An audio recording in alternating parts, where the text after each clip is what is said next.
We're encouraging folks to wear masks, and if you want a mask, we have here a whole box.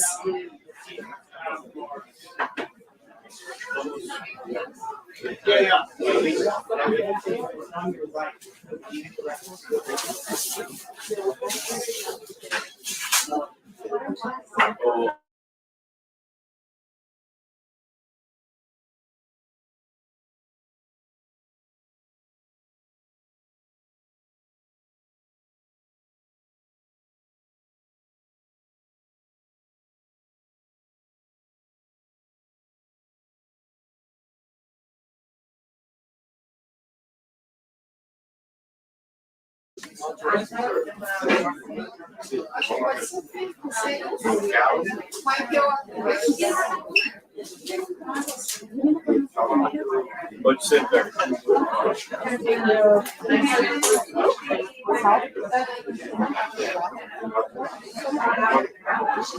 Are we sitting back there? Oh, that's fine. No, you can just tell us what to do, and we're here for you. Oh, water.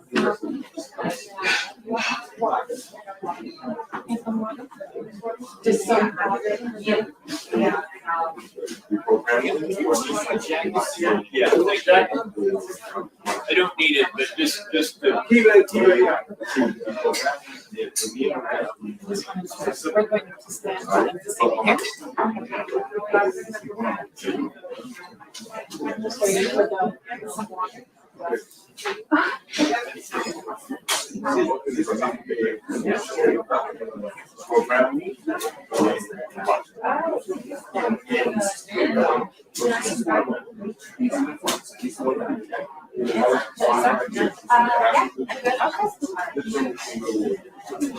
Hello, everyone. Please take your seats. Welcome to this very special event that is being organized by the Washington Office on Latin America, by Crushing Colonialism, and by Fundación Fita Amazonia, and supported by the Washington Brazil Office and the Latin America Working Group.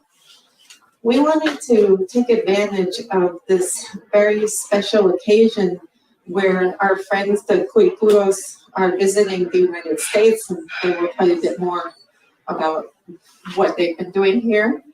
And our great filmmaker friends from Fita Amazonia, as well as Graham, who recently had a PBS Nova series come out about the ancient Amazon. Thought it'd be fun and important to bring them all together to have a discussion amongst themselves, and to also present the point of view from the Amazon in terms of how they're living the recent time with Bolsonaro and all the change with Lula, but also the environmental degradation, and more than that, how they would like the world to be looking and thinking about them. And one really powerful tool that they've been using is cinema and documenting their lives. And so today, it is my great pleasure to first introduce you to my dear friend, Jen Deerenwater. Jen Deerenwater is an activist, bisexual, disabled activist, a two-spirited person, as well as a writer and author. I believe the book that you have a chapter in is on sale here, and Busboys and Poets. And she will help lead this discussion. And what we will have is first a discussion, then we will show some clips of films, and then we will open it up for everyone to ask and comment. And also, our friends have brought some jewelry that they've made, and they will be selling that at the end for folks who want to take some of that. So without any further ado, I will pass you over to Jen.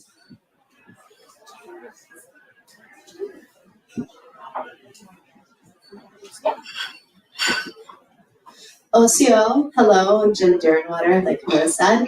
I am the founding executive director of Crushing Colonialism. We are an indigenous, we're an indigenous media nonprofit organization. We work to support indigenous media makers to tell our stories for ourselves because we are the experts on our lives. I am also a citizen of the Cherokee Nation of Oklahoma.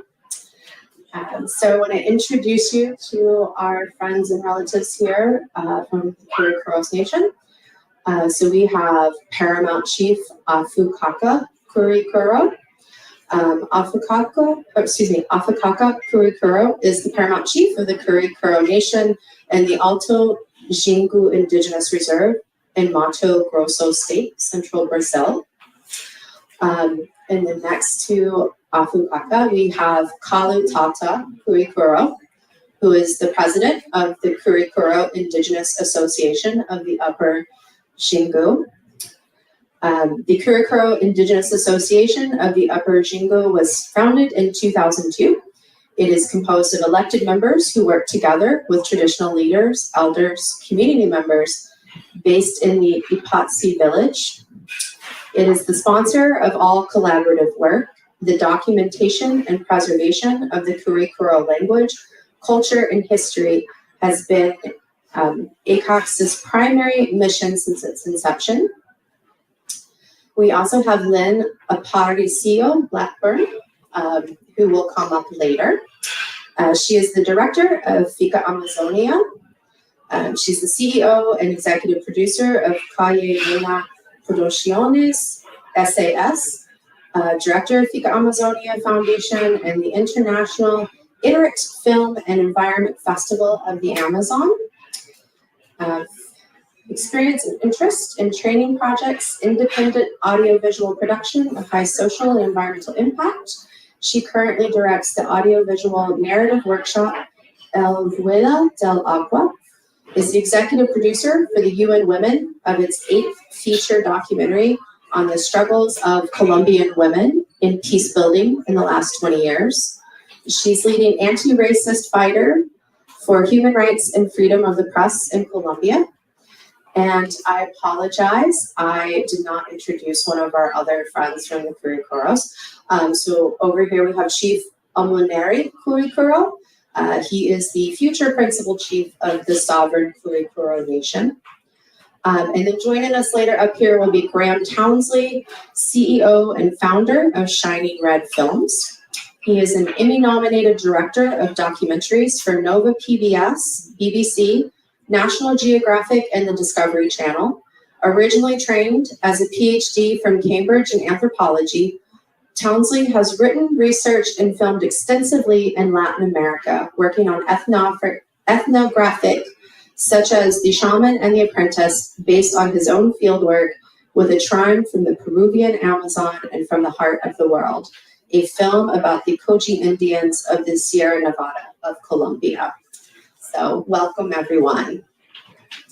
So I want to start by asking a little bit about what you've been doing while you're here in the United States. I understand that you have been trying to work with some museums to bring some of your items back home with you. Would you like to speak a little bit about your time here, what you've been doing?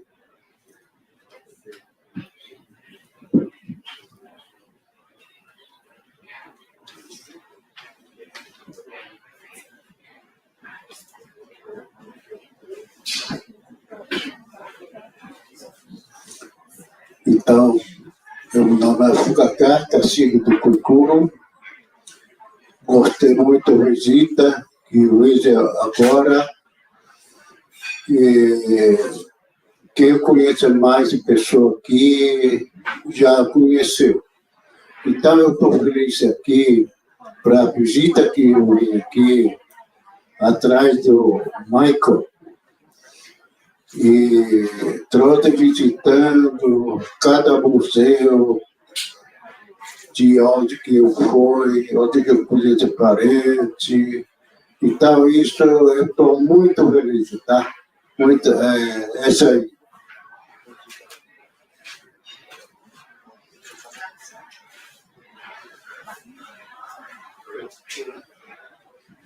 I'm Chief of Fukaka. I'm very happy to be here. This is part of a several-week tour of the United States. He visited the Seminole Nation, University of Florida, Carnegie Museum, and is now here in Washington, D.C. to express his stories and experiences to our public. And he wanted to say how much he appreciates everyone being here and hearing his stories, and thank you very much.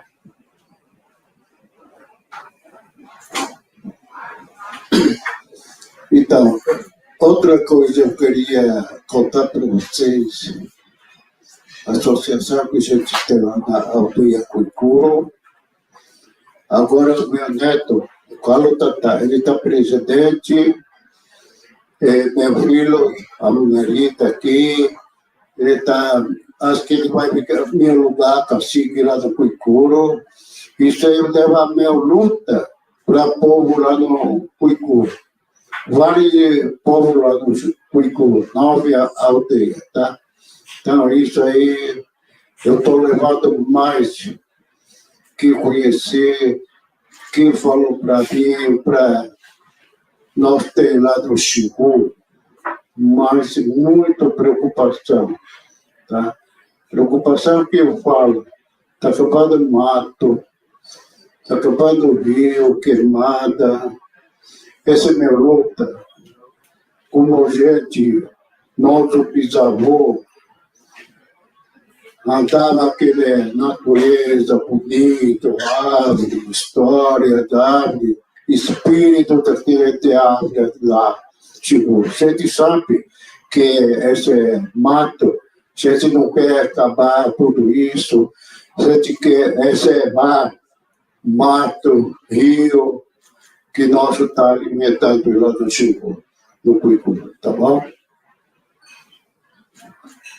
I'm here with my son, Amuneri, who is going to take my position as the principal chief of the Kwikuru, and with my grandson, Kalutata, who is the president of the Indigenous Association that he created in 2002. He wants to share with you his fight, his battle to preserve the culture. He is extremely concerned at the destruction of the forest, at the pollution of the waters. He mentioned that in the time of his grandfather, there was no white people. The forests were pure, the rivers were pure, and he's here to introduce you to his fight and to invite you to come and understand his preoccupations. As we all know, the forests and waters in that area and across much of the Amazon are under extreme threat. Só isso eu queria falar com vocês aí, como o Mike trabalhou muito com isso, lá chegou.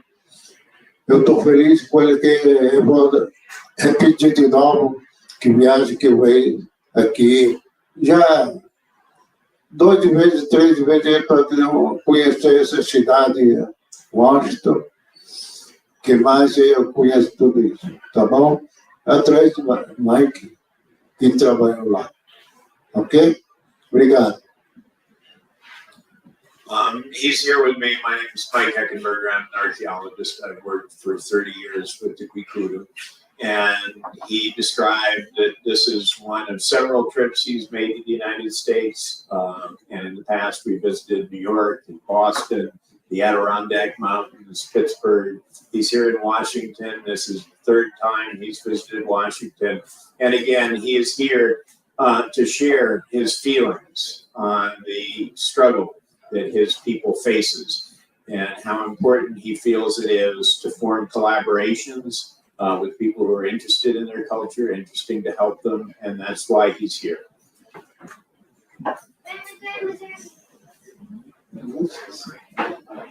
Só isso eu queria falar com vocês, tá? Essa é a minha palavra. Muito obrigado. These are my words. Thank you very much for coming. He's very happy that you are all here.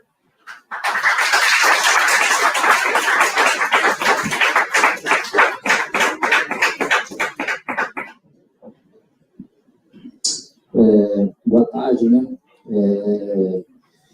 Queria agradecer o Mike e o Graham, a Linete, pela oportunidade que a gente estamos aqui, e também Helena, do Museu Guedes do Belém, e também eu vim aqui para trazer o nome do indígena do Brasil, isso é muito importante também.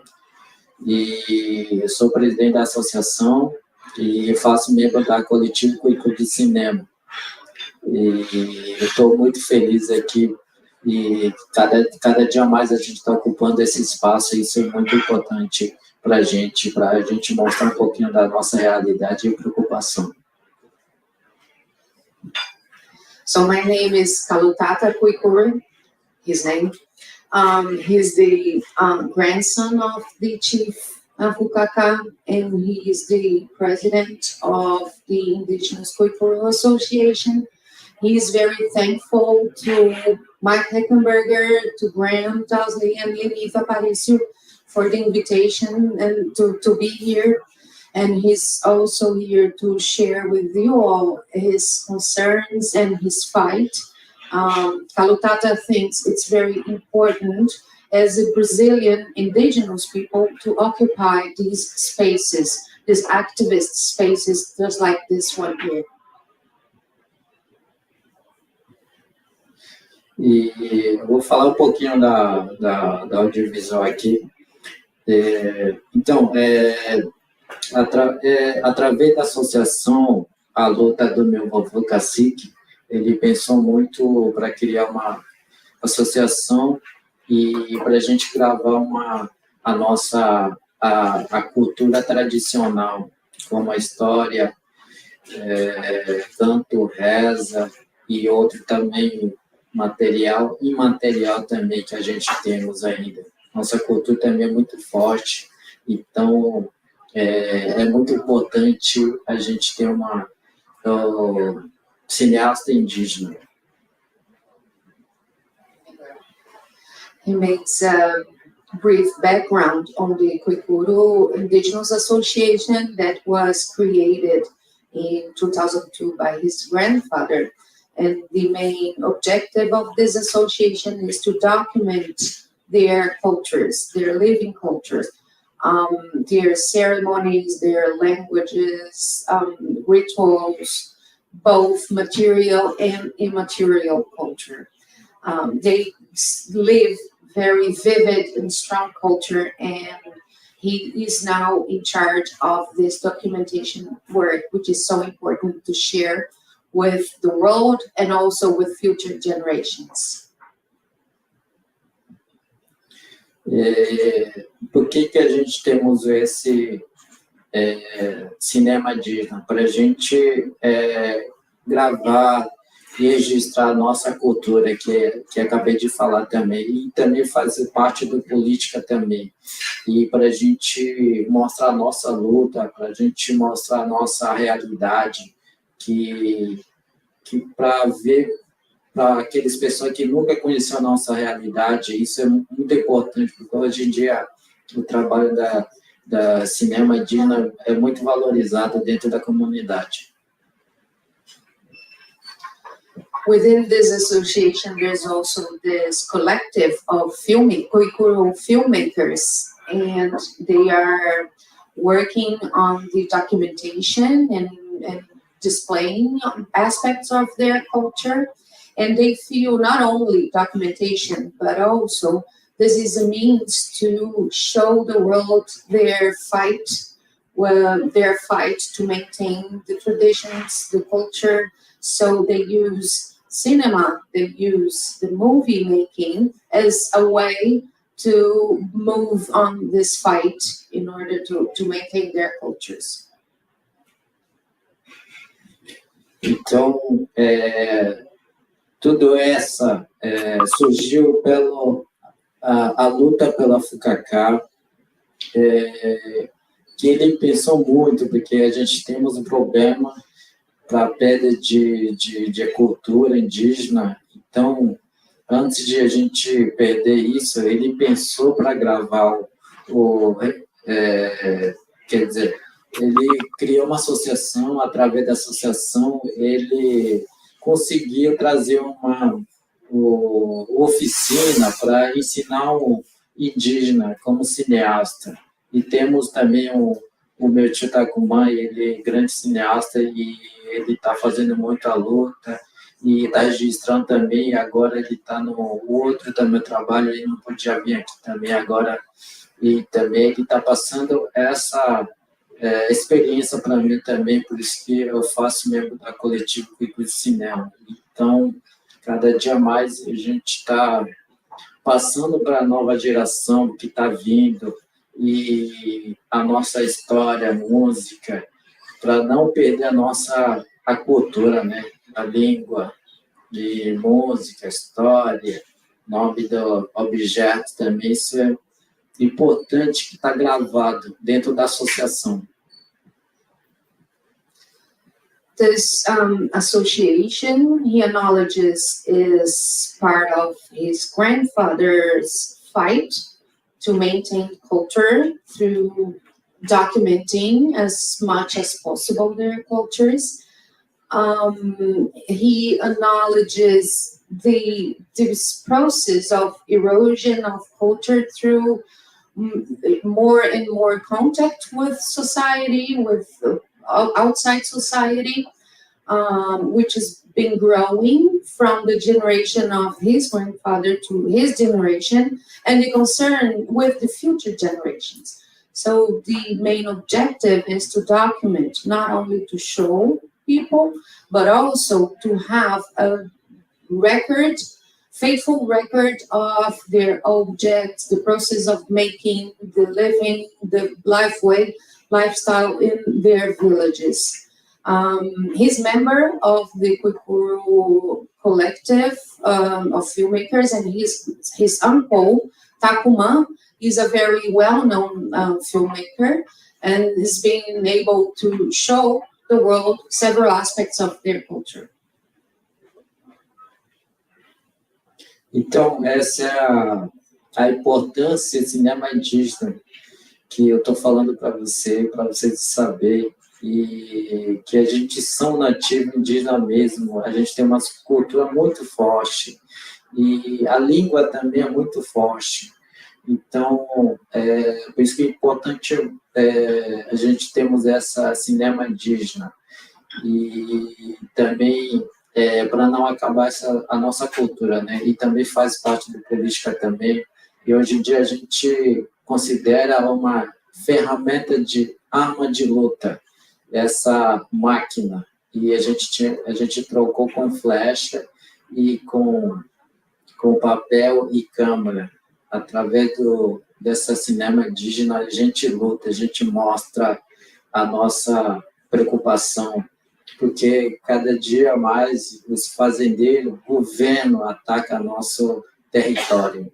Então, através dessa cinema também, a gente mostra a nossa preocupação e nossa luta também. Então, é muito importante essa cinema indígena.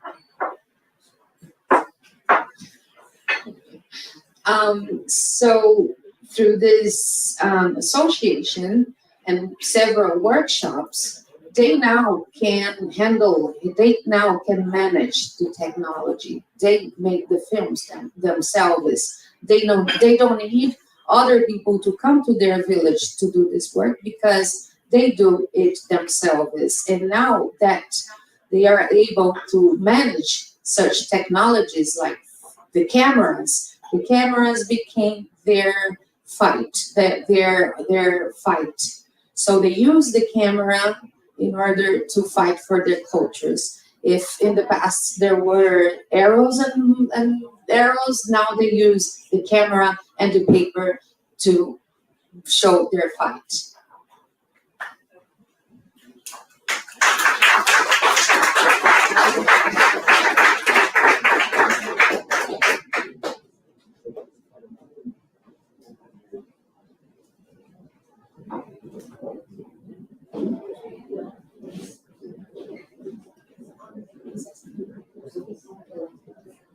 I asked the chief if he could speak to you in his own language. He's the first generation to speak Portuguese in their village. They only speak in their own language. And just so you can experience his words in his own language, I just asked him to once again talk about a little bit about his preoccupation. Português? Guilherme, o teu verso somente porque ele cai, tomate porque ele cai, que só tu e com a tata, cana que só tu e. Kuigite lo tiheke, kinek lo tiheke, anaite lo tiheke. Lea, não risato grito, e teatro rito la chingota, Kuikoro, Kalapalo, Matipu, Nafukua, Yawalapiti, Waura, Kamara, Beinaco, Aluiti, Truma. Então, isso, Xingu, casa aqui, ó. Só Xingu. Ige pelea, subi pelea, yalla. Só salientar, sabe? Só salientar, sabe? Daí eu tenho que pesquisar de mim. Pegar atrás aqui. Pegar que eu tenho que né? Tu já tem uma que já tem. Morou aí com o teu é tua. Pegar atrás. Então, ele acabou de falar na língua, falando que ele tem muita preocupação com a nossa alimentação, nosso território, e como natureza e o rio, cada dia mais diminuindo o volume do rio, e também o fazendeiro cada dia mais e pressionando o nosso território. Então, dá para ver que um satélite, e só no território indígena do Xingu tem uma reserva verde. Então, essa é a minha preocupação que eu tenho para falar para vocês agora. E também existe dentro do território indígena do Xingu 9 etnias diferentes. Então, a gente tem essa luta grande para a gente segurar nosso território e nossa comida também. E a gente está segurando esse mundo, o mundo climático, que cada dia mais está aumentando, o mundo mudando por causa desse desmatamento. Então, essa é a minha luta. So the Xingu is home not only to the Kuikuros, but to several indigenous groups who live together.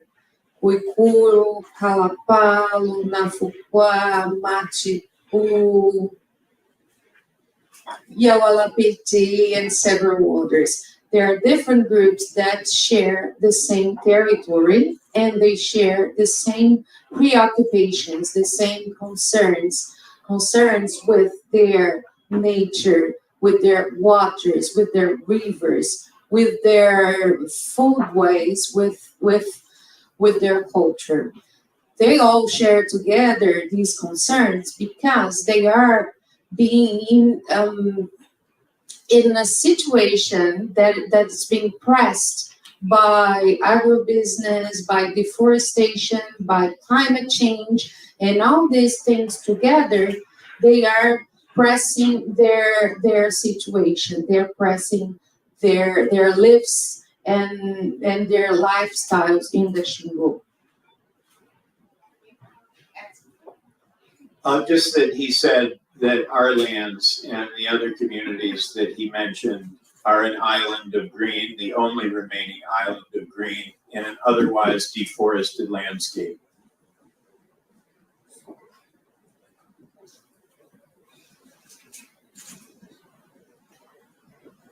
Hello. Okay, sorry. So, speaking about language and cultural documentation, I know that COVID-19 hit Brazil quite hard and was hard for indigenous communities as it was up here. Here in the so-called US, those of us that are considered American Indian and Alaska Native, our life expectancy dropped 6.6 years between 2019 to 2021. My tribe lost, I believe it was 13 of our fluent language speakers within a month because of COVID.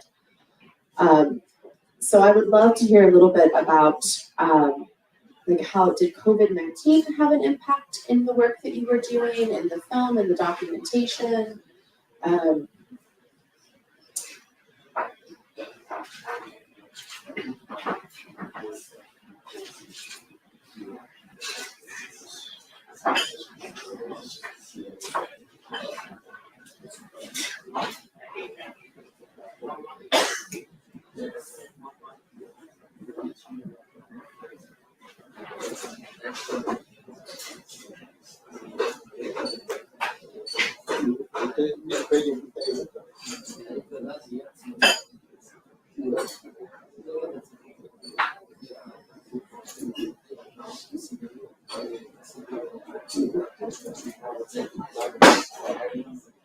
Ok. Isso aí, o vídeo vai chegar lá do Chico. Gente preocupada com o cacique do Jamalapati, sempre nós nos preocupava tudo com ele, tá? Que lá, gente com o couro preparado tudo, antes de chegar a Covid.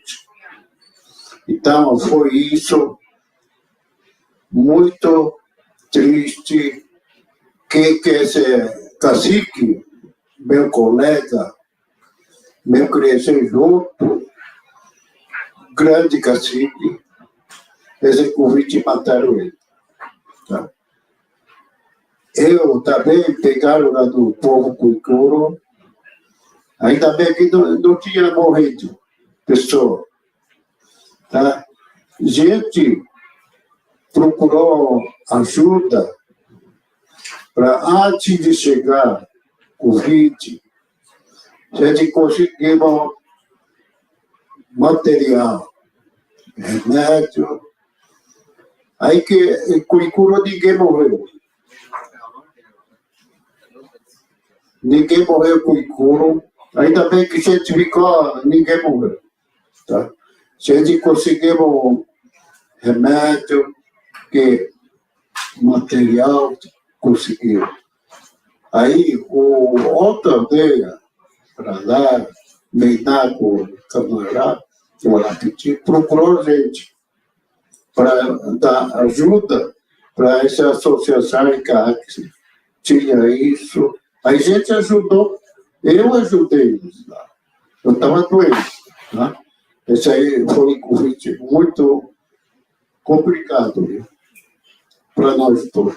Para nós de tudo, né? Brasil, aqui, tudo, indígena. A gente se preocupa muito, muito bem.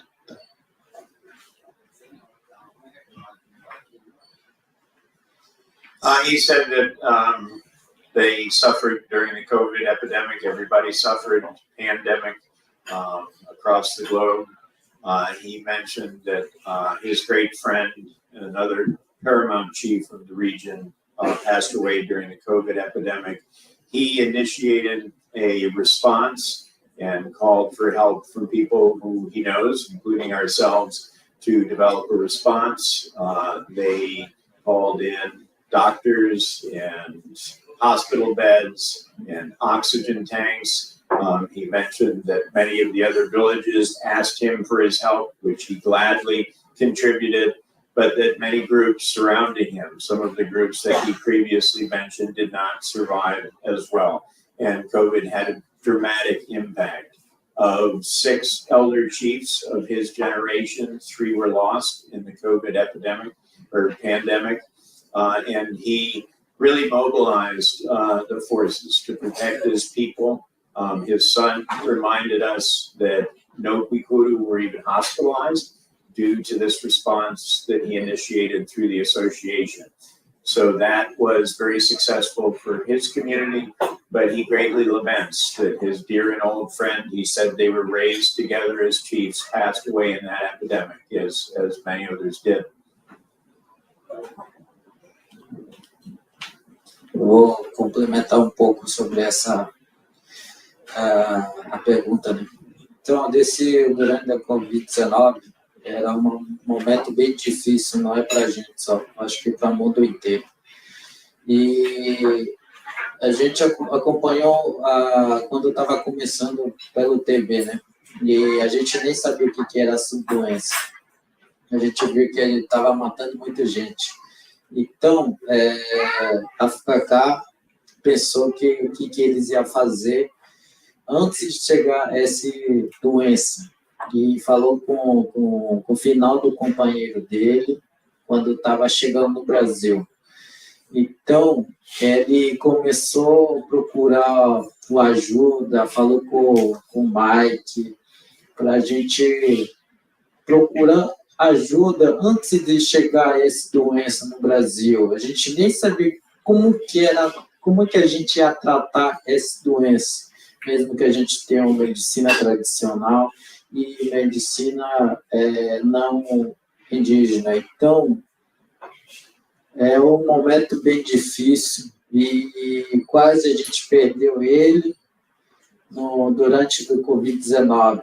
Era muito preocupante por causa de a gente tem muitos velhos, anciãos dentro da comunidade. A minha preocupação era ele, para a gente não perder ele. A gente quase perdeu ele, ficou muito doente.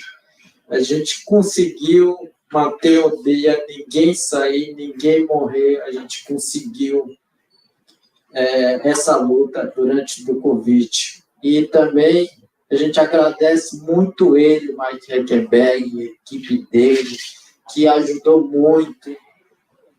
E, através da associação, a gente conseguiu puxar recurso para a gente contratar médico e remédio e estruturar o BS que a gente tem. So, before the COVID arrived in Brazil, before we even knew what this disease was, we started to mobilize. A FKK started to mobilize the community and also ask for help with all collaborators around to gather together and think about an effective response to COVID. So right away, the first decision was not to have anybody out, in and out the village. So the village, they were all in the village. His grandpa was very sick, and his main concern was about his grandpa. He was really worried about his grandfather, and luckily nobody was lost in the Kwikuru village. And this is mainly because of the support they were able to gather with the several collaborators, including Dr. Heckenberger here and several others. They were able to build an isolation house for people with symptoms. They were able to hire doctors to come to and work at the village to buy medicine. And they have two types of medicine, traditional medicine and also our medicine, and they were using both to fight COVID, and they were very successful in this.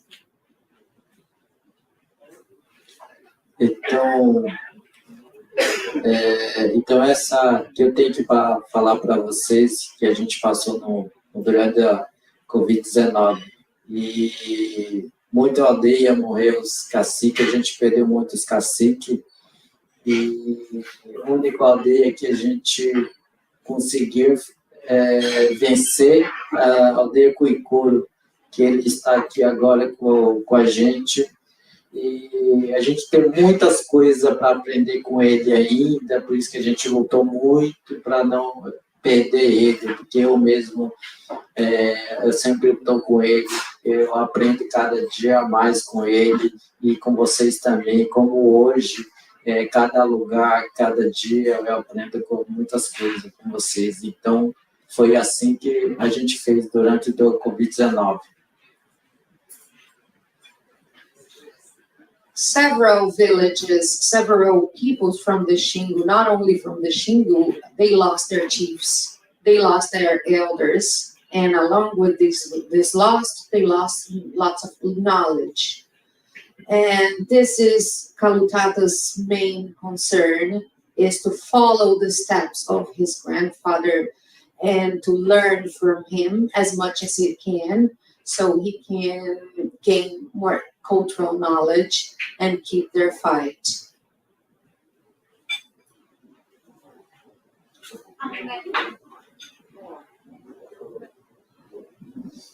Eu esqueci um pouco minha palavra. Eu vou falar com ele, não é amigo. Mike, ele é meu irmão, tá? Grande meu coração, tá? Ele que me ajudou. A gente pensava com ele, antes de chegada de Covid, eu esqueci um pouco de falar assim, chegada de Covid lá do Chico, eu liguei para ele para ajudar. A gente conseguiu com ele junto, médica, fiquei lá na aldeia, para trabalhar lá. Assim que a gente conseguiu com ele, tá? Esse é o lado. Por isso que eu estou muito feliz com ele. Tá bom? Obrigado. He's expressing his appreciation for the work that we did together. Obviously, in COVID, nobody was leaving home. He called out and we stepped in. He said that I'm his brother. He is my brother as well. We have a very deep and strong relationship. And he reached out to us and we were able to help his community bring in doctors and hospital materials and supplies. But the initiative was driven by his efforts in the community, his son and grandson taking charge. And the Kwikuru community was the only community in the area that lost no one, although they almost lost my dear friend and brother who got sick during the epidemic. But he just wanted to express how important these collaborations are to get all of us through hard times.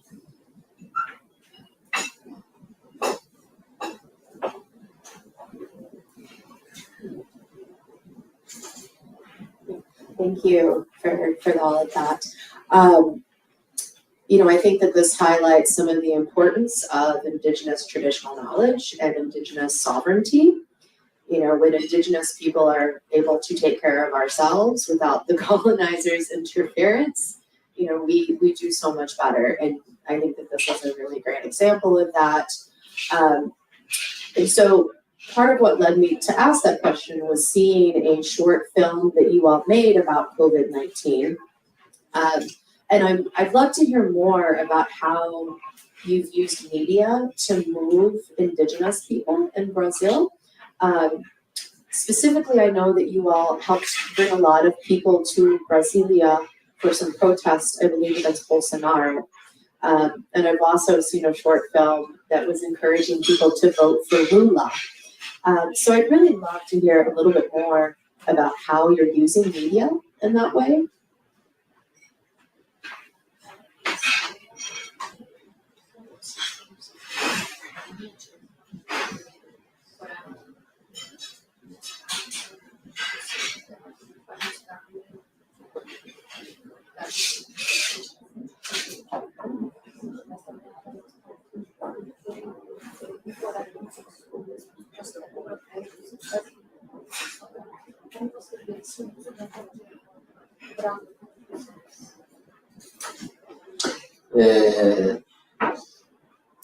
A gente já falou do Covid, agora temos a gente tinha outro problema também com esse governo Bolsonaro, né?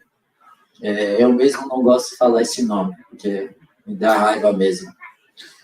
Então, sempre, cada ano, a gente passa 19 de abril em Brasília, lutando para nosso território. Então, através desse câmera também, a gente mostra, cada ano a gente tem que estar lá em Brasília lutando para a gente marcar nosso território. E também, desse equipamento do audiovisual, e a gente usa esse equipamento para a gente mostrar e a nossa luta para demarcar nosso território. Sempre a gente está usando esse equipamento como luta, para a gente mostrar para a internacional que estamos lutando para a vida, para a gente viver.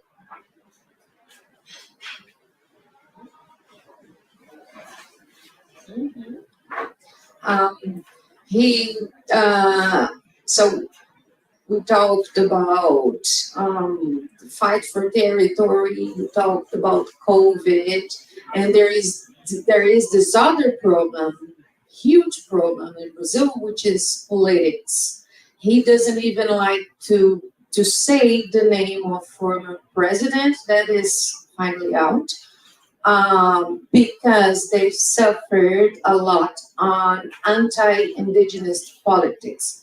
And so the activism in moments like this, in moments of crisis like this, the activism is very important. And the camera is a powerful tool to fight these kinds of threats that they've been suffering with the past years of anti-indigenous politics.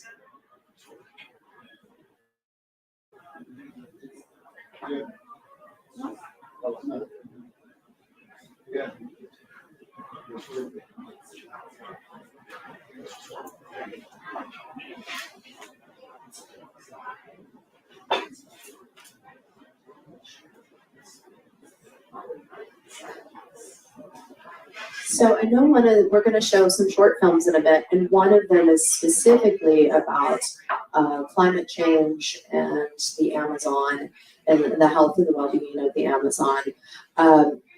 So I'd love to hear a little bit about what has been happening in the Amazon and in your territories in terms of the destruction of the environment, the preservation of the environment. I know many of us here, we just hear about the Amazon being harmed, but we don't really hear from people on the ground who live there and are from there.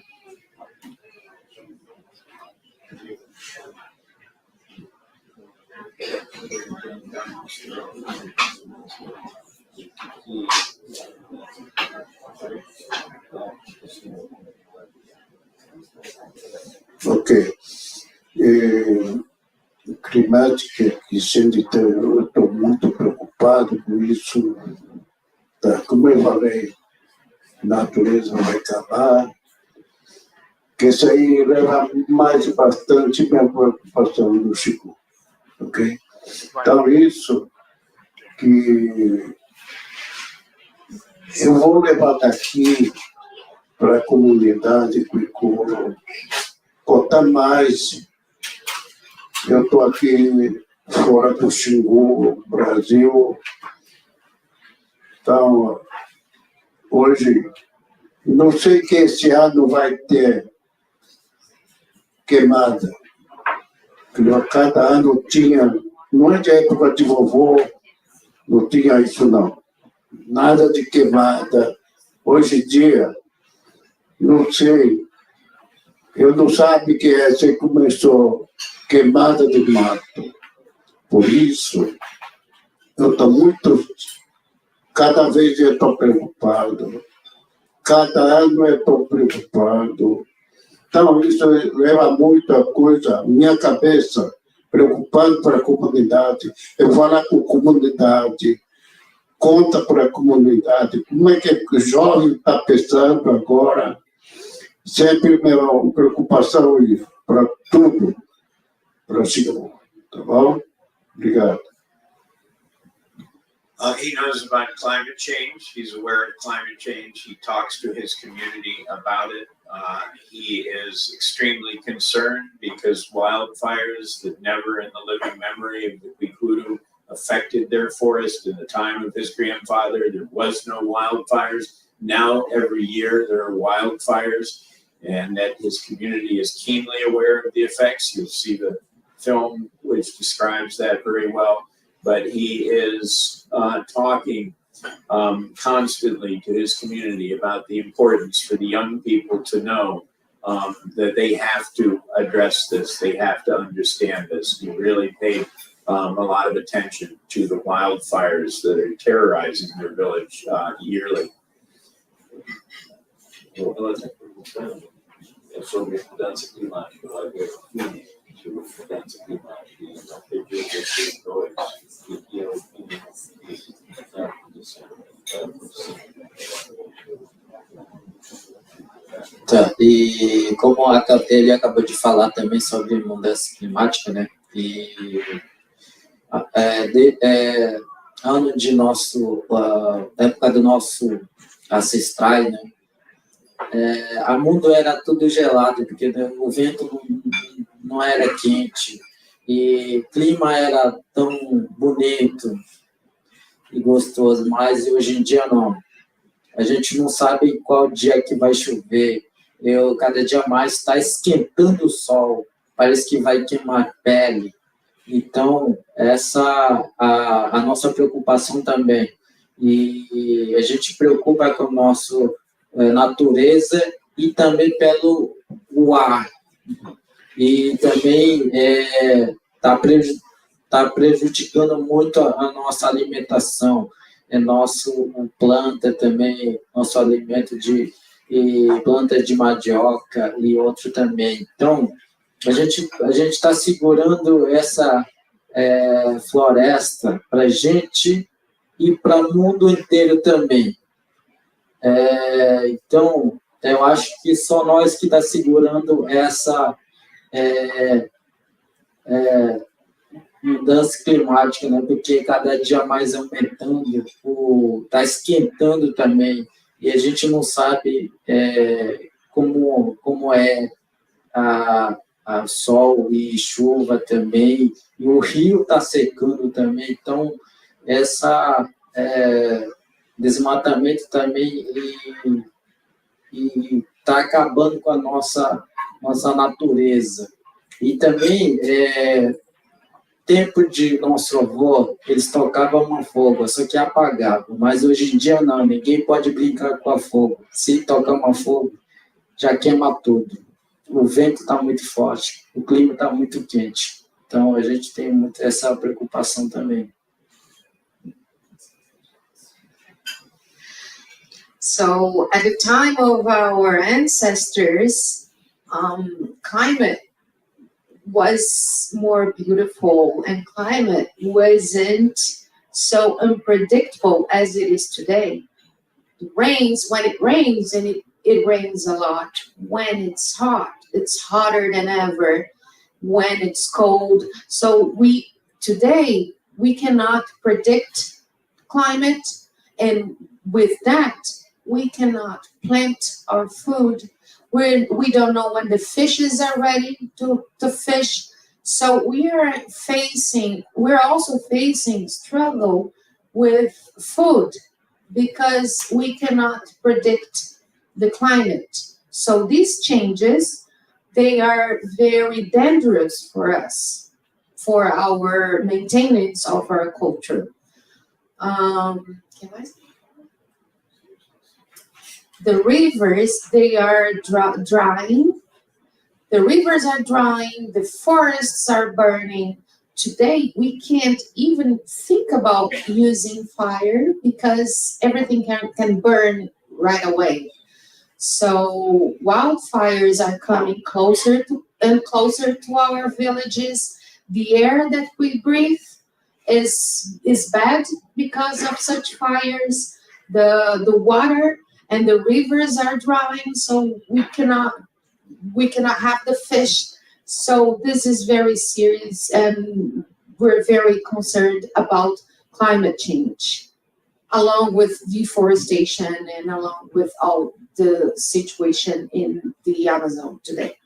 The Amazon is important to the world's climate, and we are the people who's maintaining the forest. We are the people who's caring for this forest.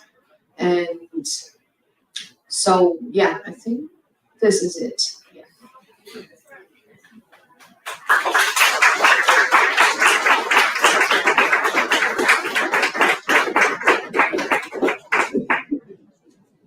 All right, so I think we're going to go ahead and show a few short films, and then we'll have everyone back up here again for a few questions and conversation before we wrap up the evening.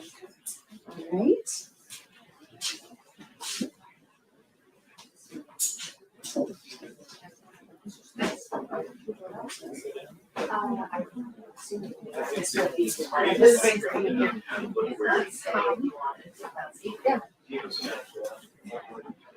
They're just gonna get off the stage.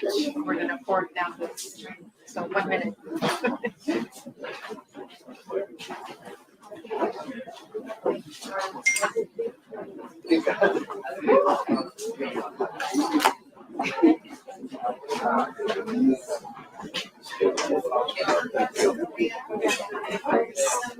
The screen? Do we need to?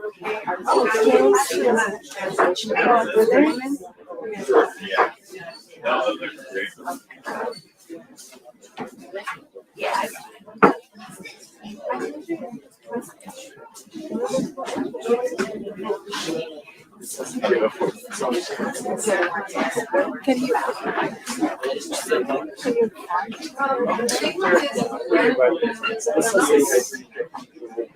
Yeah. So you got That actually give them to. okay. Do we know which one it is? We don't know which one. Okay.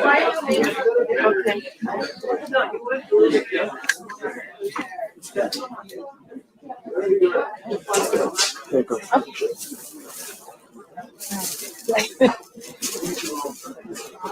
The lights are here, I think.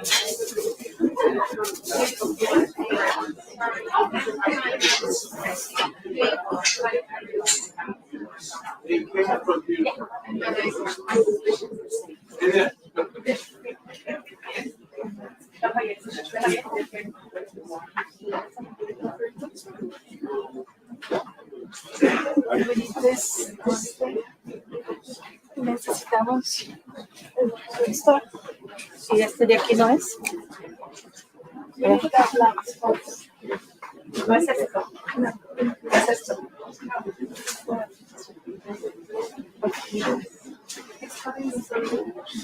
Okay.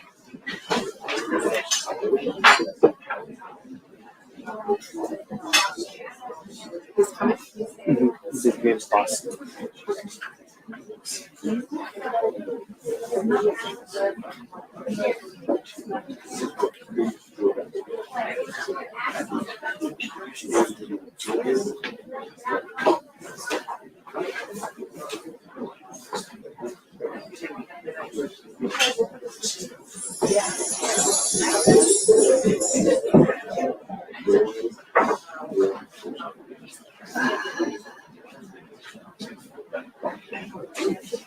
We're waiting for somebody to turn this light off. I'm sorry. Do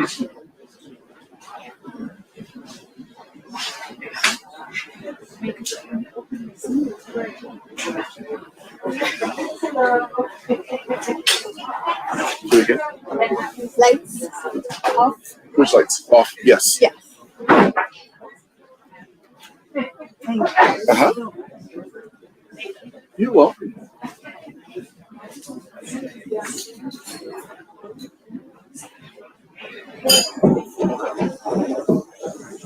Mudança climática é coisa muito séria. No território indígena do Xingu, estamos muito preocupados com essa nossa mudança. Hoje, estamos preocupando muito com a relação de mudança climática aqui no Brasil. Está tendo muito desmatamento, em torno do Xingu. muitos fazendeiros estão desmatando cada vez mais a floresta, né? Então, por isso, fica mudando essa climática aqui, né, no Xingu.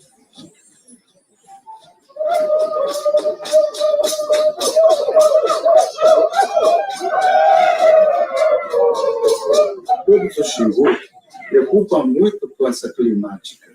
Grande a nossa preocupação é o plantio da roça, porque ano passado a gente plantou roça, não deu certo, não cresceu, aí por causa do sol, que está tendo muito, né? Aí a gente está vendo isso, né? Então, por causa das climáticas, né? Esse plantio da roça que não deu certo ano passado.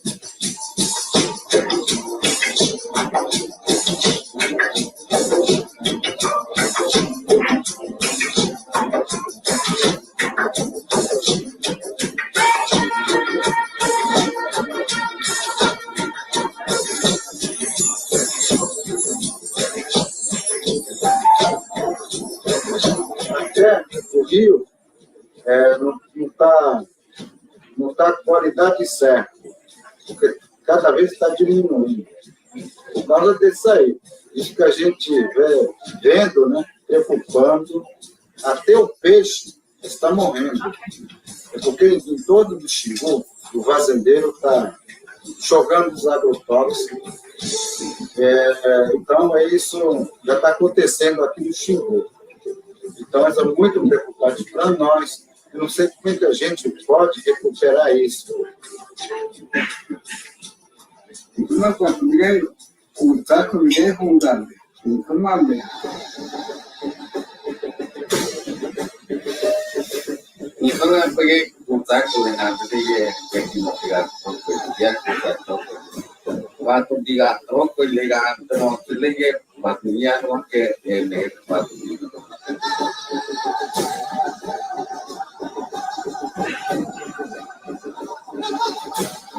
Estou preocupado, junto com os nossos caciques tradicionais, lideranças tradicionais, junto com os jovens, junto com as crianças. Precisamos ficar unidos para a gente salvar nosso planeta.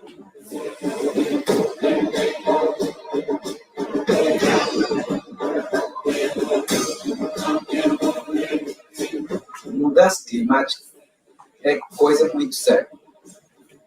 Pense bem, é caminho sem volta.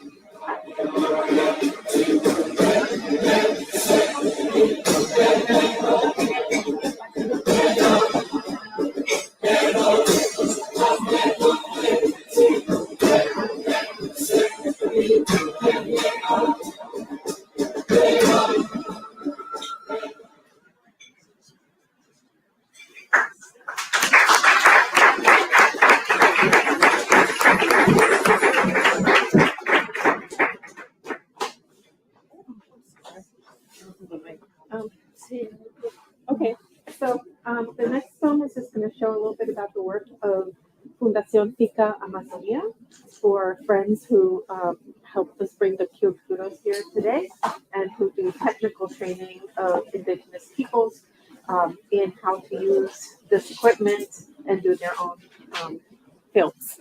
And then we will see another film by the Kyokuro.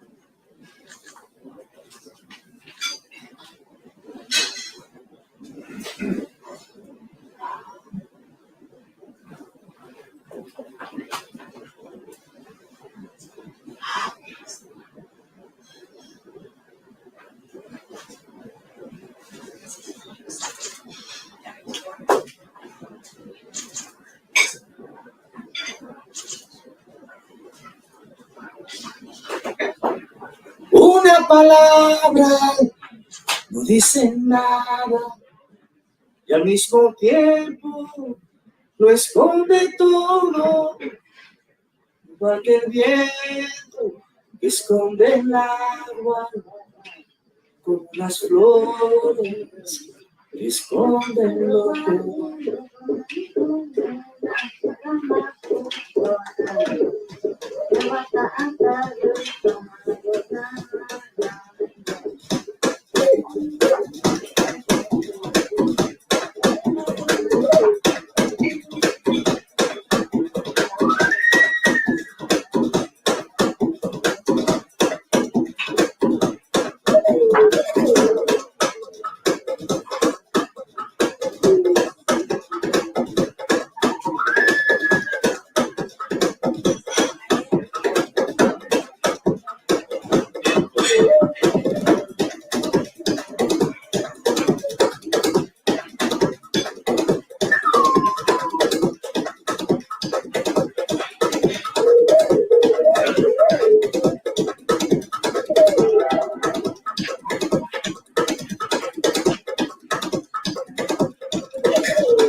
Una palabra.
No corpo, começa a ser traçado o fim do luto pelos mortos das famílias na aldeia Coicuro.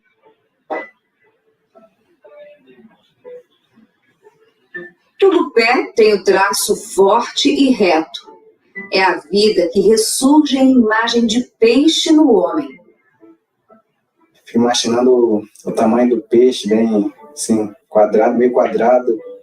É isso que eu fico me concentrando, né? Para não poder errar e passar o tinta para todo, né? O corpo. Eles revezam o trabalho, que significa o início do grande dia do Quarupi no Xingu. Meu pai faleceu no mês de janeiro, dia 10 de janeiro. Aí de lá para cá viemos, né? Ficamos de luto, a família, os filhos, né? Primos, primas. Então, não participamos mais festa, né? Ficamos em casa. Por enquanto a gente ia pescar no roça, né? Para participar da festa. Então agora chegou o momento de homenagear meu pai. O último a festa. Meu pai é um dos homenageados.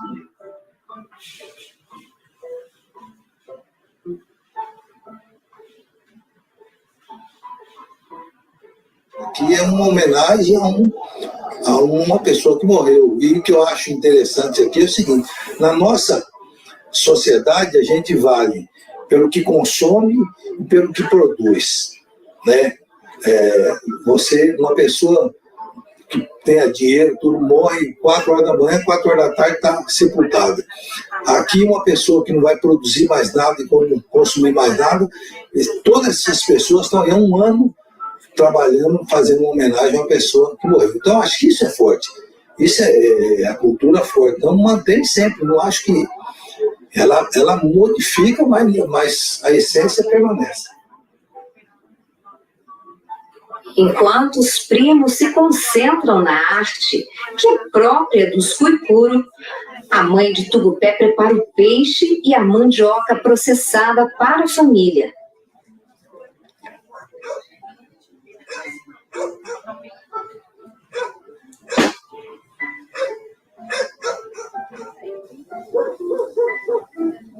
Tapuaro se divide entre preparar os alimentos e o neto, que brinca com o seu animal de estimação, uma pequena gaivota. O menino de 7 anos tem um nome cristão, Lucas. Eles estão felizes porque vão rever os parentes que moram nas cidades vizinhas, bem como visitantes das aldeias do Grande Xingu. Aqui vivem 13 etnias. Quase 8.000 indivíduos vivem aqui. É um mosaico de línguas, de cultura fantástico, espetacular, em nível mundial.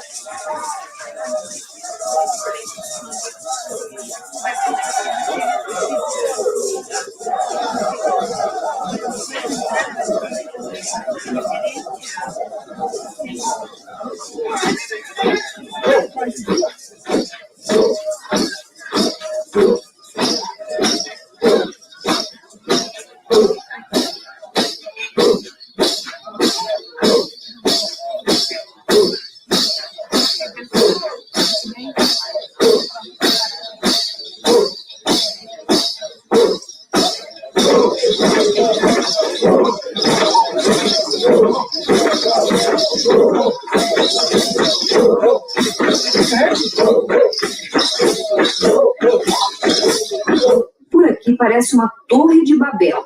Em um idioma dos povos nativos é igual.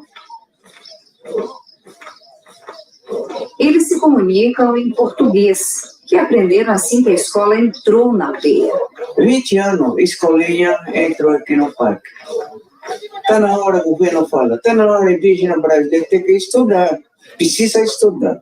Primeiro, ainda a cultura muito forte, hoje mudou, está mudando já. Todo mundo, as crianças, sabe escrever, sabe todo, computador, mandar mensagem para os amigos brancos, tem amigo branco em São Paulo. Brasil aqui, né? Amigo, todos. Eu não sei, eu sou indígena, eu não sabe nem nada. Aqui, aldeia Cuicuru. Aqui nós se dividimos, a aldeia, em 2017, a gente montou aqui, essa aldeia. Nós divididos, 5 aldeias pequenas. Aqui a aldeia central. Aqui ponto, que fala ponto, aqui a aldeia. Já está organizando já. Está bonita a aldeia aqui. Tem dividido, chama Lagatoa, Raucuri, Paraíso. Maiene, 4.000. Tem aldeia com família, 30 e pouco. Ali de volta do parque.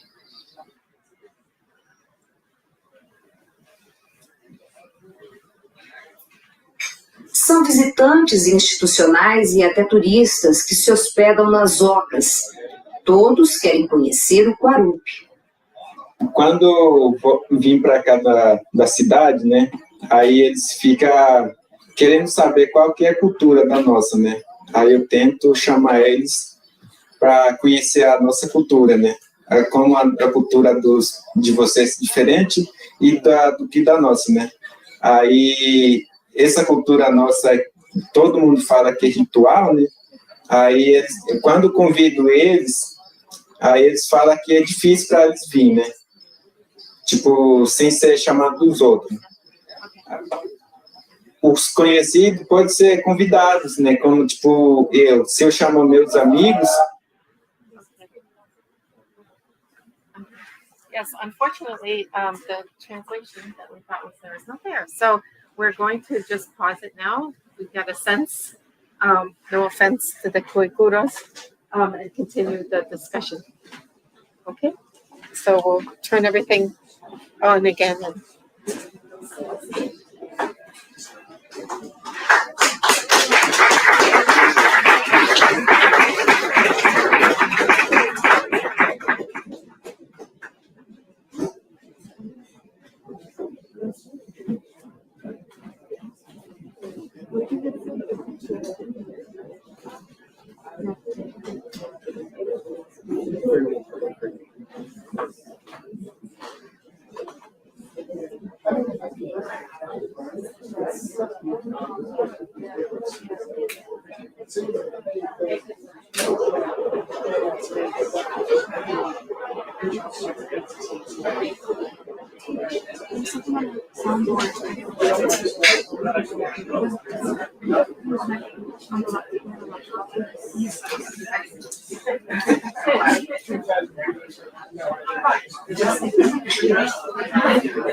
And sube a Fucaca, a Gwen, invitamos a Gwen, a Fucaca, a Calutata, perdón,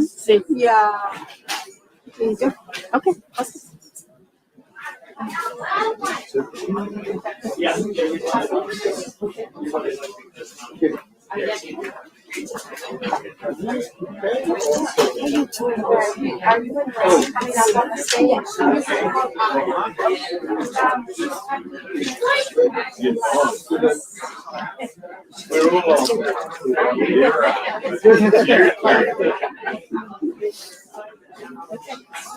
Calutata.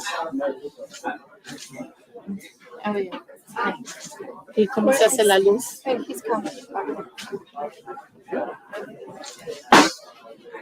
That's it. You're sorry. No, you're fine. He's on your house.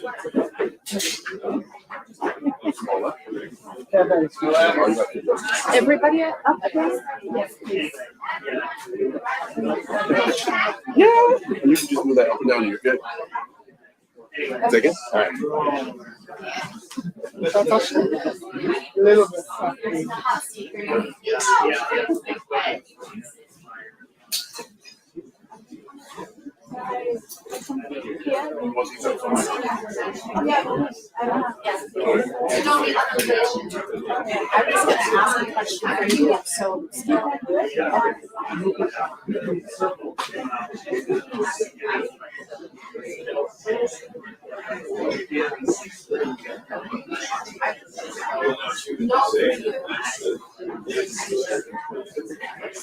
Oh, okay.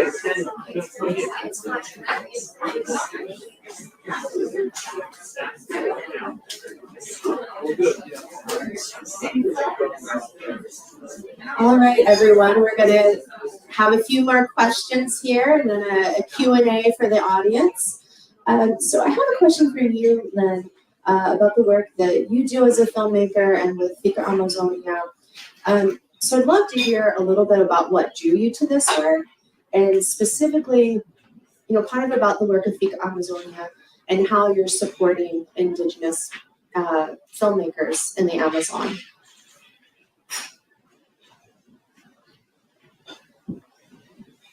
Thank you all, Helena, Mike, for this translation. It's very important for us to communicate, and you've been very, very important people in this panel. And thank you, Afugaka and Damian Kalutata, and Father of Kalutata being here, Gwen. And thank you, Wola and Jimena, that give us the opportunity to have this space. I'm Lilith Aparicio. I'm from Colombia. I'm the director of Fundación Finca Amazonia. I am a film producer 15 years ago, and my focus on films are social, environmental, and rights, human rights films. So today it's very important for us to listen more than to say, because having Afukaka and Kalutata and Kwikuro in this space here in the United States is very important. We already have met them a few years ago because we just shoot a film with Graham, and that experience was very, very important for the work we do. So Finca Amazonia is a non-profit organization. We do support the voice of the jungle. I mean, we are a tool to give voice to the jungle. That's why we showed this small short film, just trying to get a sense of what we do in Finca Amazonia. And what happened is that a group of producers and directors, we decided to do something to support the climate change. And we really believe that in the preservation and conservation of the memory, ancestral memory, is a very, very important point to save our planet from extinction. That's what I think, and it's my deep feeling about the job I do. So in Finca Amazonia, we do two things very important. One is a festival, a film festival. We have done 3 editions. We opened Finca Amazonia in 2019, and since that we have been done 3 editions of our festival, and also we do a workshop. In that time, we have been done 2 workshops in the Colombian Amazon, and in that 2 workshops we have done 8 films. 2 of them are now in Netflix. You can find it in the section of this series called Frontera Verde. So what we did was a boot camp in Leticia, Amazonas, where we put together teachers and students that we brought from different places in the Amazonia Colombiana, in the Colombian Amazon, sorry. And what we did with 2 films that you can find from more than 192 countries available in Netflix. So that is the way we are giving our support and our tools, like how we know, what we know about through making films to people who is making this kind of resistance in the jungle. We believe Amazonia is a bioma. I mean, it's 9 countries. We're in Colombia. We're just starting 3 years ago to do this, and we have shown more than 200 films, and we have done more than 7 films, I'm sorry, with the indigenous people. But the most important thing is to be conscient. What we want to do is to be a tool to show this voice of the Amazon, is to make sensitive the world to the importance of the Amazon. So I'm sorry, my English probably is not so good. I would like to say more things, but you can find about us in the fincaamazonia.com, and also anything you would like to know more about it. I'm available here in DC to do it. I'm gonna stay here for a while. I don't want to take more time for the quick Guru's intervention of Graham, that is a very supported mentor in Finca Amazonia too. But just let you know that everyone, whatever it is, can do something for the Amazon. And also the media has to be sensitive, conscious, what we communicate, how we communicate, and how we give a voice to the one who have it. Not necessarily we have it. So thank you. And any question, I'll be here. And thank you for the space, because this is very important for us and you having been here. Thank you.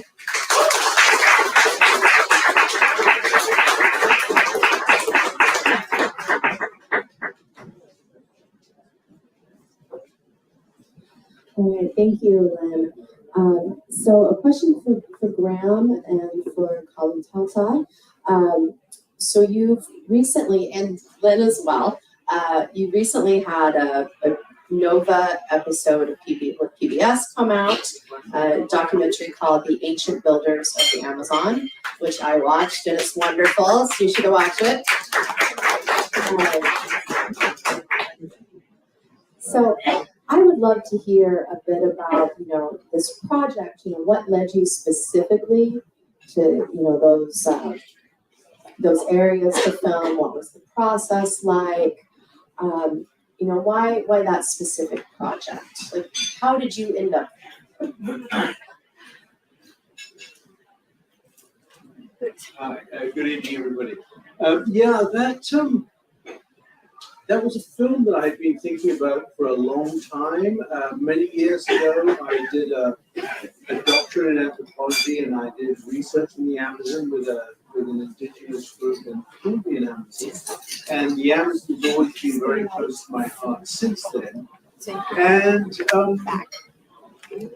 And over the last couple of years, since I've done my work, this emerging story of the ancient Amazon, which we always used to imagine was this pristine wilderness, has been, archaeologists like Mike have been discovering that in fact there were complex societies there for centuries, millennia before the arrival of Europeans.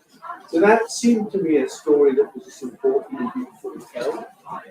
And so then it was a question of, how could we tell it? Where were the places to go where we could show something? Because a lot of it is quite difficult to see.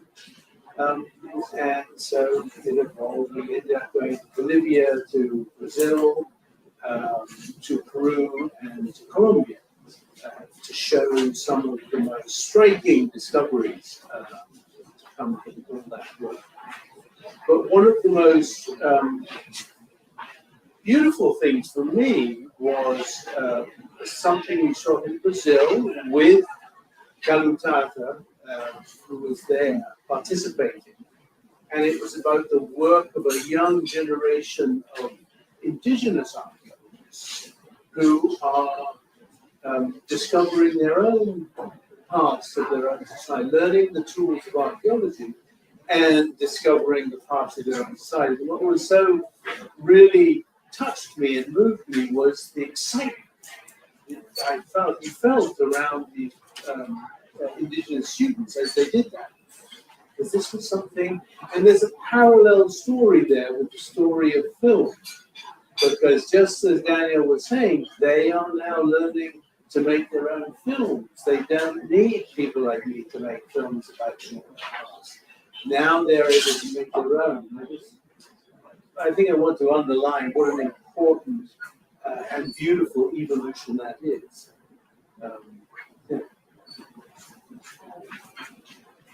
Yeah.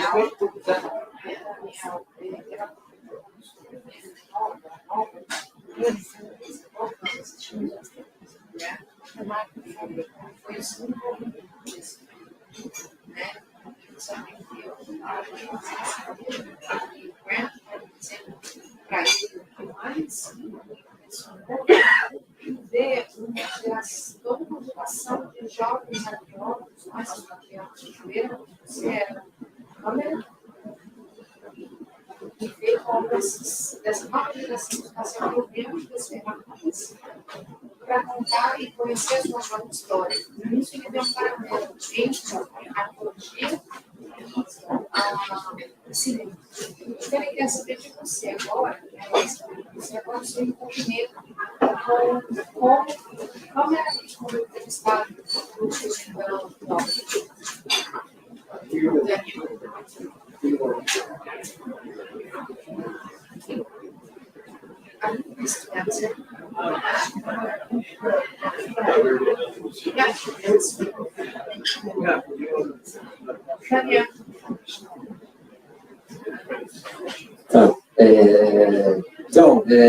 eu fui gravar oficina.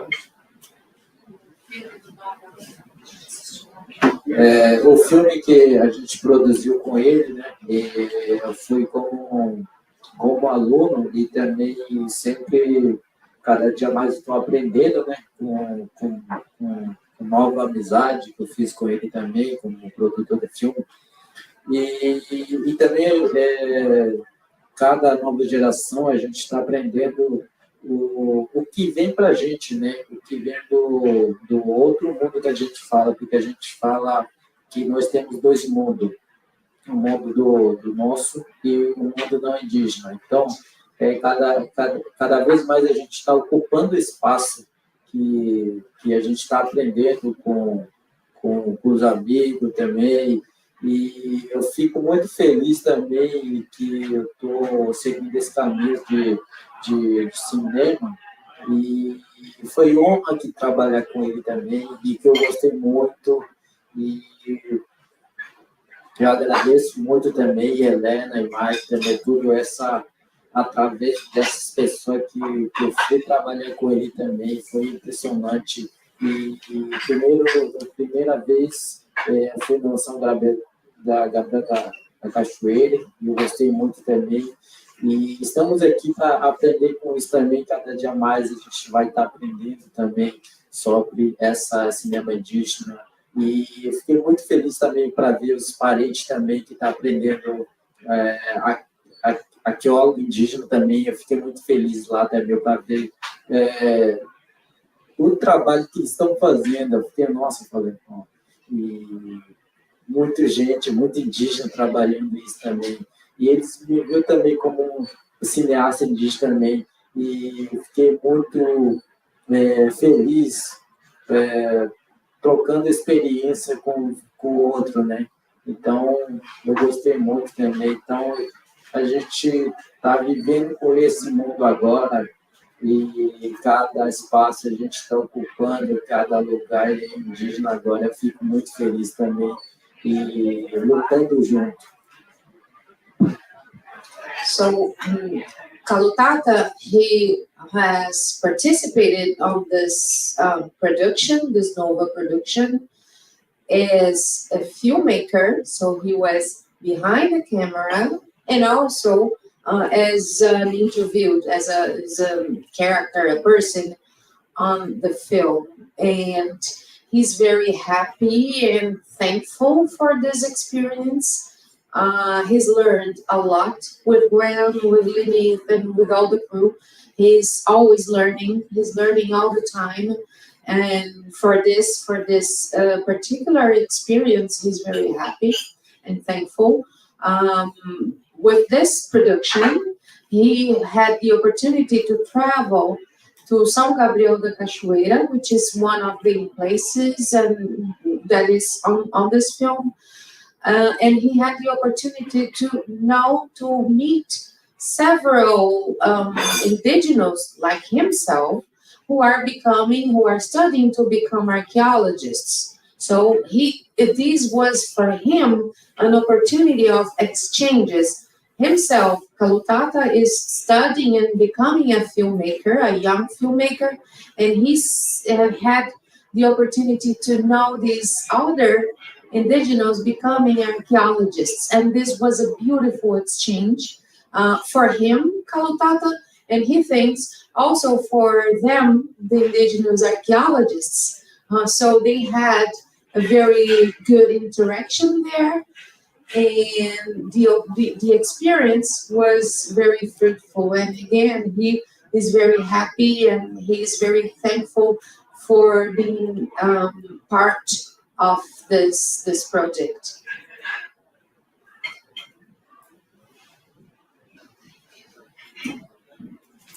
All right, Wado, thank you. So we're going to open it up for the audience to ask any questions. Shall we start passing a mic around?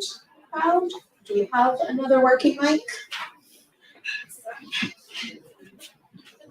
Any comments or questions?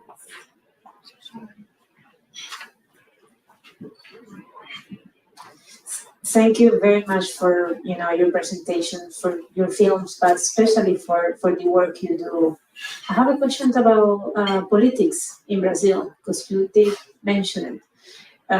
We know that the previous government clearly had a very strong anti-Amazon, anti-environment, and indigenous policies. There is a new president and there is a new government, but the truth is that although Bolsonaro is no longer in Brazil, Bolsonarism is in Brazil. And the challenges that the new government faces are enormous. So how do you view the current situation? What are your expectations and hopes with the change, considering the incredible, difficult challenges that the country faces? Just before I pass the mic, any other questions?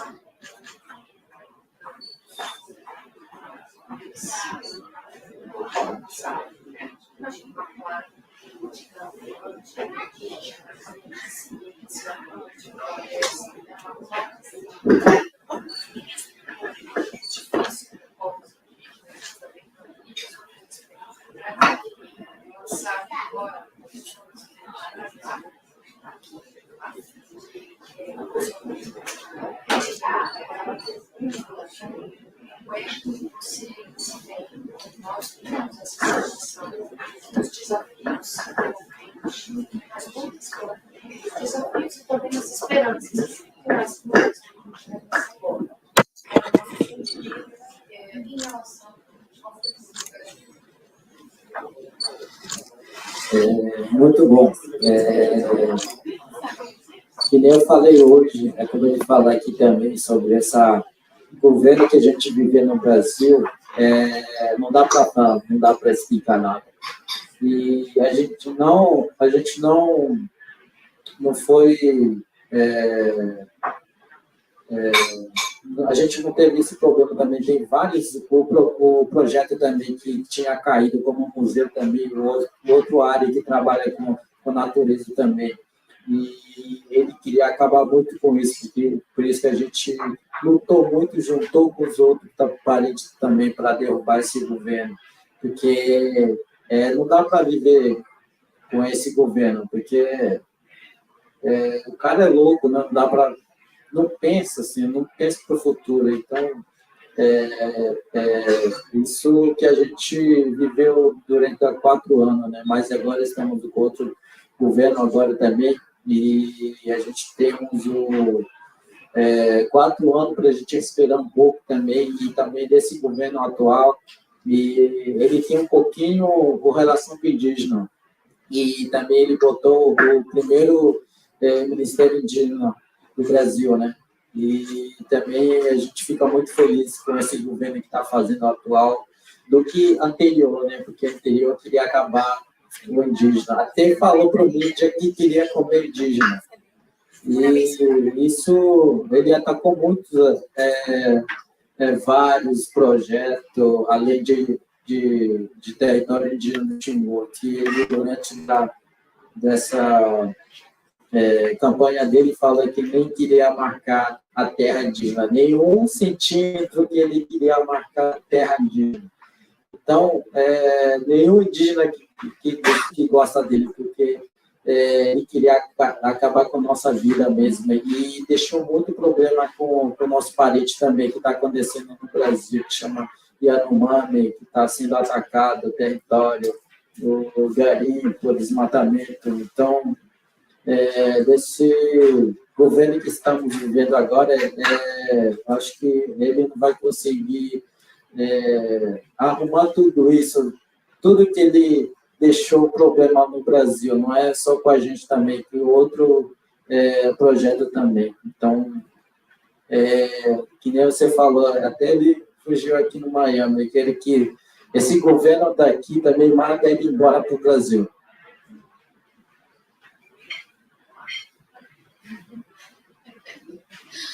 Okay, so I'll try to separate this answer from my feelings and try to use my memory here. So he says, yes, this past government was anti-indigenous, but not only anti-indigenous, it was anti-science, anti-universities, anti-environment. And in this sense, we're all together. we're together. And then he mentions the museum where I work, the Guild Museum, which is the oldest institution in the Amazon, and it's fighting for its life due to lack of resources, lack of personnel and everything. So in this sense, he says, we're together in this fight. It's not only about indigenous people, it's about life. It's about surviving. Of course, we're happy that we have this change, this important change. He mentions this new government already has signs of better days. We now have an indigenous person, an indigenous woman in charge of the indigenous, recently created indigenous ministry. So yes, there is hope that better days will come, although we acknowledge that it will take some time to clean up all this mess that was left behind by past government.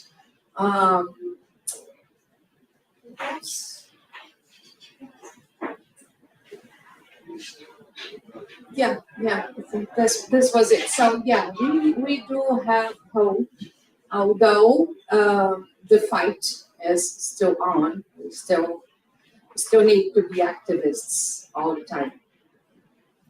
And I believe we had another question.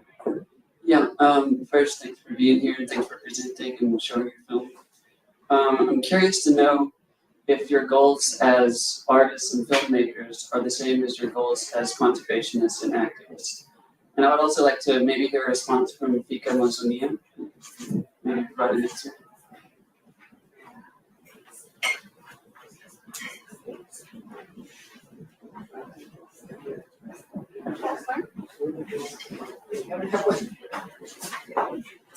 So I can try to repeat that if that is helpful. Do we need that? Do you need the question repeated? I wasn't sure who he was asking.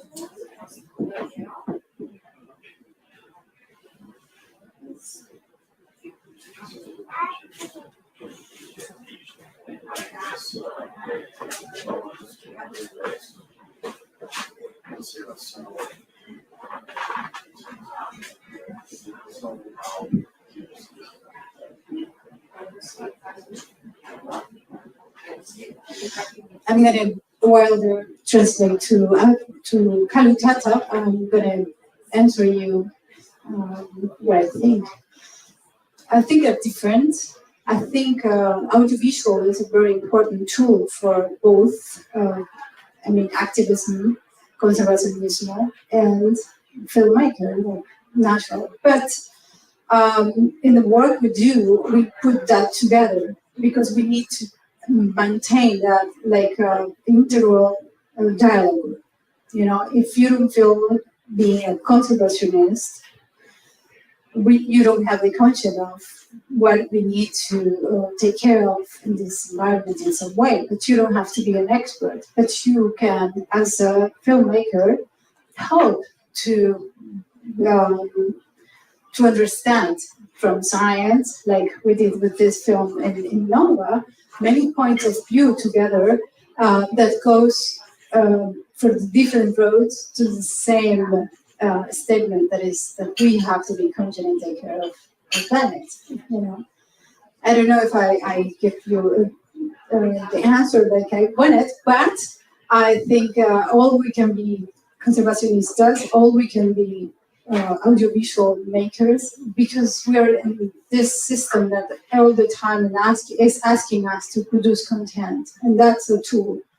It's different ways, but we have to be conscious of that. But we communicate and how we communicate it in all the parts of our jobs, lives, or things that we want to do and say.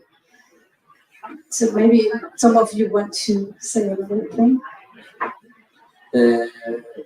Isso é muito bom, essa pergunta que vocês fizeram, porque agora mesmo a gente usa equipamento do câmera, né?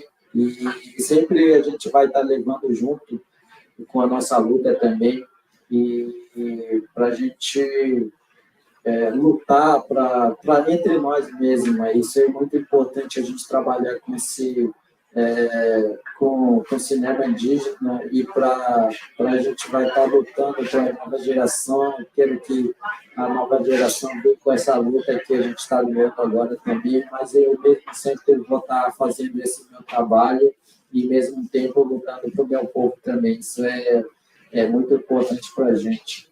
E trabalhando por cinema e, ao mesmo tempo, entrar por político também, ao mesmo tempo. Então, isso é muito importante para a gente.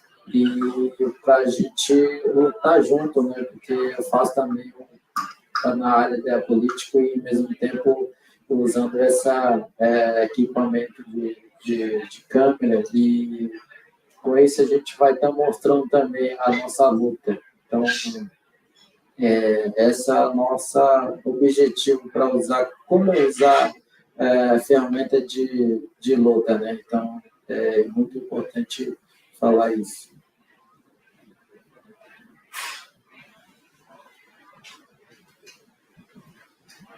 He likes your question, and he says, yes, we use the camera, we make films to make politics, to be activists, to show our fights, to show our concerns, not only to the world, but also to future generations. So the camera and making films is a way to document their fight, their struggles, and their concerns.